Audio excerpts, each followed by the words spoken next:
Hello guys, આજે આપડા થઈ જશે 50 ફોલોવર. તો આ દિવાલમાં હું 50 વખત ચમચી મારીને 50 ખાડા પાડીશ.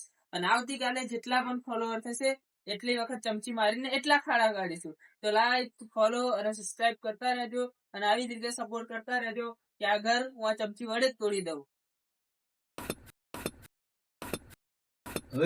શું કરો? મારા 50 ફોલોવર થઈ જાય ને ઇન્સ્ટાગ્રામમાં એટલે 50 ખાડા પાડવાનું હું આ દિવાલમાં. તારા બાપ ને જોર આવ્યું? હા, તો પછી ખાડા કેમ પાડો? 50 ફોલોવર થઈ જાય મારા, 50 ખાડા પાડે. એટલે 50 ફોલોવર ના હિસાબે તું અમારી દિવાલ તોડી? હે? આ 4 પેઢીઓ જતી રહી આ ઘર બનાવવામાં. તું એમ કે તારા 50 ફોલોવર ના હિસાબે તું આ દિવાલ ખાડા પાડો? હા? હે?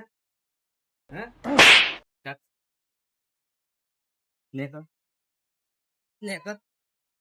ખાડા પાડવા હેડી આવી પાઈ ખબર નહીં પડતી.